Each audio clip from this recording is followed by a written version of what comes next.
শুনলাম অনেক কম দামে টাইস দিচ্ছেন ভাই। একবারে পানি রেটে 13 পিস সাইজ মাল। এই মালটা হবে 13 piece ash colour. Ash colour 13 piece. এটা আপনার 45 টাকা রাখতে পারবেন। 45 টাকা স্কয়ার ফিট। ইনটেক কার্টুন হবে, কোনো ডিস্টার্ব পড়ি পাবেন না। একদম ইনটেক কার্টুন। একবারে ইনটেক পাবেন। এটা আচ্ছা। আপনি চাইলে সিরামিক্স পুনর মানুষ ব্যবহার করে না, এটা আপনার ওর পরিবর্তে এটা ব্যবহার করতে পারবেন। আচ্ছা, এটা এরপরে কি আছে ভাই? এরপরে এটা আরেকের হবে।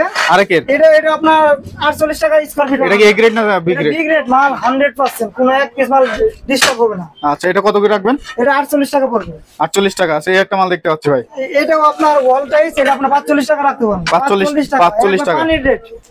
আচ্ছা, এই একটা দেখতে পাচ্ছি কাঠের মধ্যে কাঠ শেড। এটা আপনার 45 টাকা রাখা যাবে। 45 টাকা স্কয়ার ফিট হলে ভাই পিস কত বড়? ভিডিও দেখে যদি আসেন তাহলে আরো কম রাখতে পারবো। কত কম রাখবেন ভাই? এটা আপনার আরো 1 টাকা স্কয়ার ফিটে কম রাখতে পারবো। একটা পিসের দাম আসে আপনার 75 টাকা। 12-20 যে মালটা চাই, 12-20 এই মালটা দাম আসে 75 টাকা। আচ্ছা, নিচে একটা দেখতে পাচ্ছি। এটাও কি সেম থাকবে? 40 টাকা রাখা যাবে? হ্যাঁ এরকমই পড়বে 40 টাকা। 40 টাকা রাখা যাবে। পিস পড়বে আপনার 75 টাকার মতো। আচ্ছা, এই যে একটা দেখতে পাচ্ছি। এই যে একটা মাল, এগুলো আপনার আরেকের হবে। আরেকের মাল হবে, কোনো ডিস্টার্ব হবে না। এই মালটা আপনার 43 টাকায় পেয়ে যাবেন। 43 টাকা। 43 টাকা। আচ্ছা, এটা মূলত ডিপ কালার, এটা মূলত light colour. Light deep. Deep light মিলে নিতে পারবেন। আচ্ছা, এই পাশে রাস্টিক দেখতে পাচ্ছি ভাই। রাস্টিক গুলো কত করে রাখবেন ভাই রাস্টিক